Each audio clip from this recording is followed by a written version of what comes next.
So hello, East Texas Cigar Tribe. Went up to the Tobacco Junction in Tyler, Texas on Troop Highway. Went up with a few buddies. We were smoking a few cigars. Started smoking that Compromiso.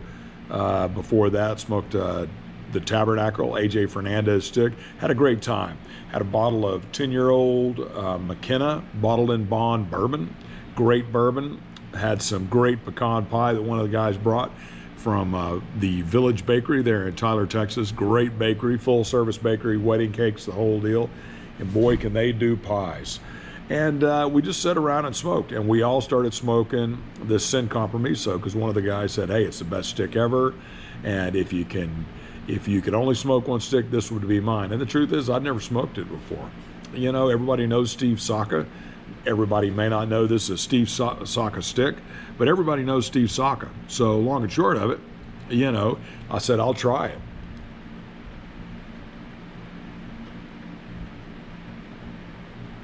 And lo and behold, I'm going to tell you right now, it's one of the best sticks I've ever smoked, if not the best. It could be at the top of my list at any price. So here we go, right off the foot. You know, I'm a little bit down, but once again, I just got all kinds of, I'm going to tell you, it's not just crazy flavors just hitting me all over the place, but it's definitely a sweet, there's a certain sweetness to it. I get a savoriness to it. I get a little nuttiness to it.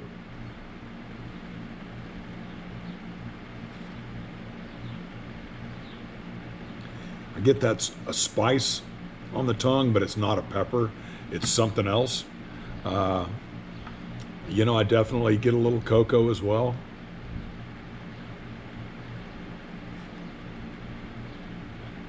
I'm not in full candy bar mode by any stretch, but this is just a smooth stick. So so he's got something going on where he takes it has to do with the growing process. So there's a Japanese technique that people use to not maximize fruit production, but to maximize the quality of the fruit. You get less fruit, but you have better fruit. Less production, but higher quality. So I was told that he does something like that with the stalk. So he trims a lot of the leaves off that he doesn't want to mess with, and he concentrates on just a few leaves. So there's not near as much production out of the fields that he gets these sticks from, but he has a lot higher quality, and the yield is low, but the quality control is much higher as well.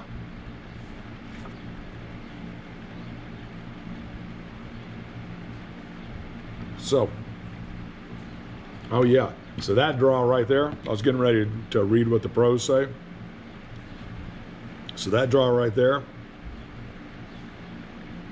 I got a serious chocolatey note, but not like a super sweet chocolatey note, like I don't know, man, like a dark chocolate dessert that's not overly sweet and that still has that natural dark chocolate flavor to it. Well, let's see what the pros have to say. It says, today we welcome Compromiso, a cigar that Saka has called the best one he's ever blended. And the blogs agree. Check out some top cigars of 2018 list, and you're going to find that this one is at the top of most of them. Utilizing a growing method inspired by Japanese fruit farmers, the fields Saka uses produces dramatically less yield than a normal tobacco field, but each leaf is absolute perfection. Joined by an Ecuadorian binder and a Nicaraguan long filler, Compromiso explodes with rich flavors of chocolate brownie, coffee, and unique sweetness. I would say that is spot on.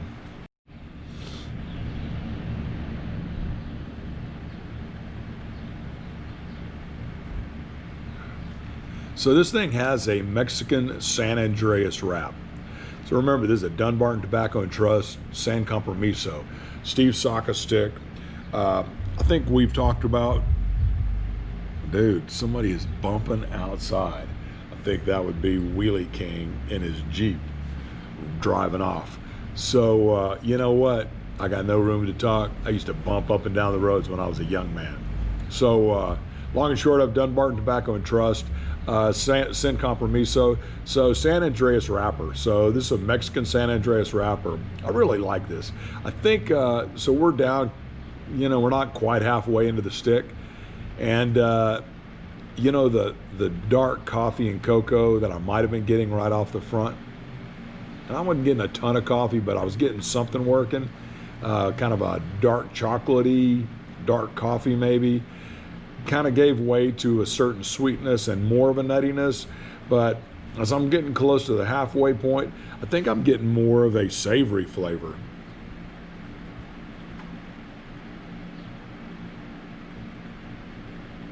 The thing that I'm noticing about this stick is that we've got a stick that is really a full flavored stick, but it's smooth.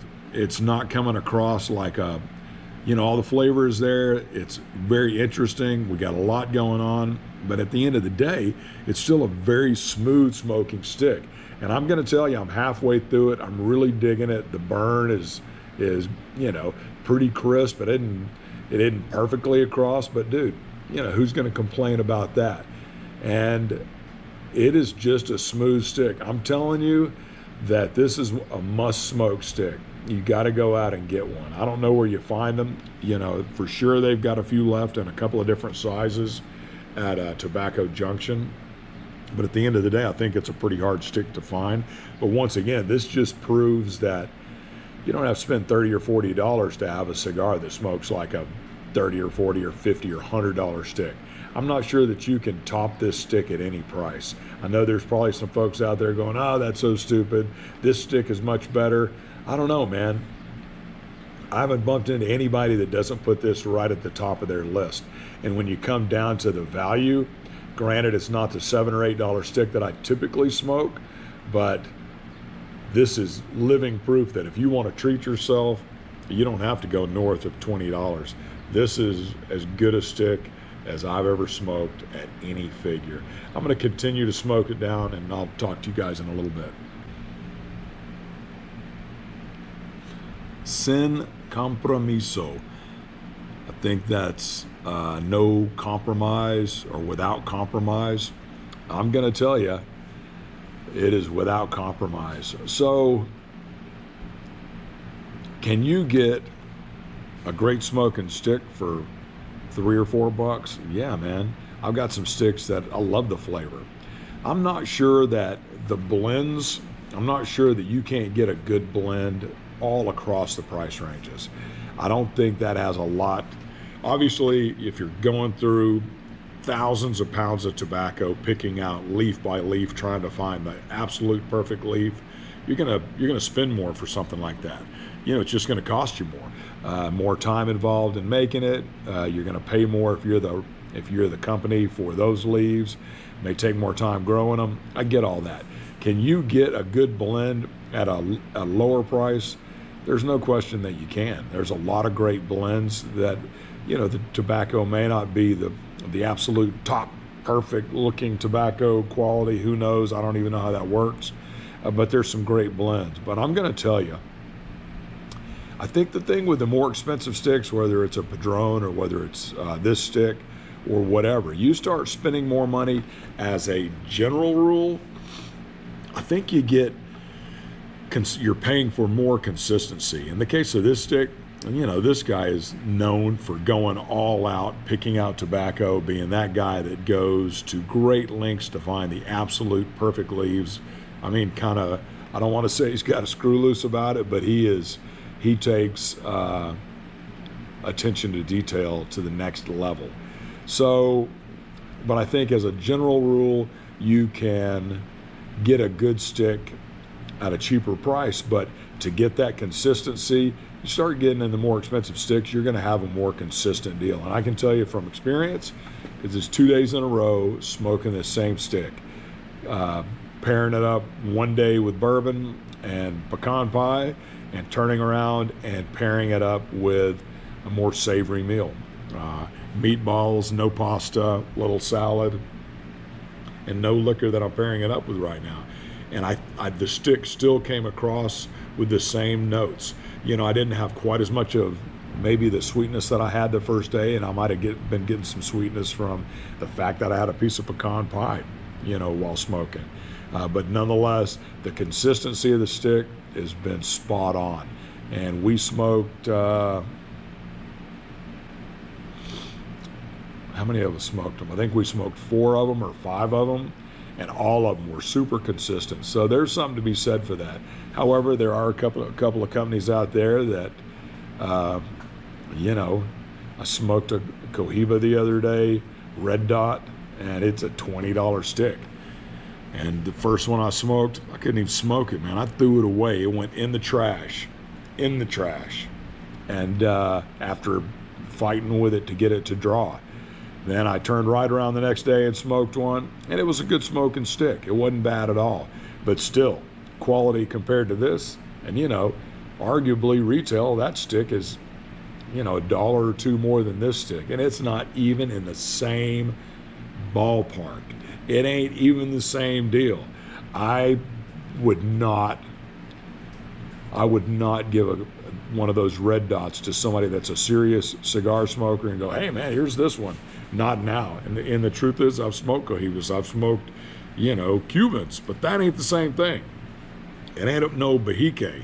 So this stick, on the other hand, if I really wanted to impress somebody, I give them this stick, and they're going to smoke it, and they're going to be impressed. Not that that's why we smoke. We smoke because we enjoy it, and this is a very enjoyable stick. But the point of that whole ramble, that whole rant, was that, you know, you don't have to spend a bunch of money to get a really great stick. You can get some really great blends, and I got some sticks that I smoke on a regular basis that have never let me down. You know, have I had little bobbles on the wrap, or I've had some stuff? Yeah, sure I have. You know, would they score as beautiful as this stick? Well, you know, maybe they would, maybe they wouldn't on a consistent basis. But the fact is they smoke great. But at the end of the day, if you're going to treat yourself to a stick, man, I want it to smoke good. I want it to taste good, and I want it to smoke good. And, you know, by and large, most of the more expensive sticks are going to deliver that. But there are some that aren't. So, which brings us to the point, somebody asked me, man, you never say anything negative about anybody. Well, that's not exactly true. I'm going to call it like I see it. But if I go to a restaurant and it's a crappy restaurant with crappy service, and I, you know, I give them the pass and go, hey, it was a bad night, whatever the case may be, small town,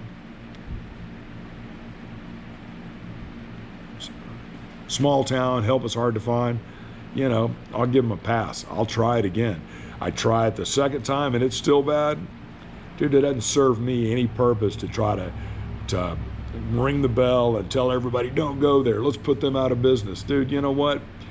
If you like it and you enjoy it going there, you don't mind getting crappy service, and you like their food, even though it tastes like it came straight out of a Cisco truck and right into the microwave before it was served to you, dude, more power to you. It doesn't serve me that, you know, I'm not that guy. I'm not served by doing that. So I'm just not ever going to go back. And I'm kind of the same way with cigars. I'm going to tell you if one's, you know, just terrible, you know, but if it's a deal of, hey man, maybe somebody does like this, I'm not going to bash somebody's blend because maybe I don't like it as much. You know, if I get 2 or 3 sticks out of 5, if I buy a 5-stick pack and I got 2 out of the 5 that won't draw, you know what? There's a damn problem there. Unless it's a $2 or $3 stick, then it's not that big of a problem.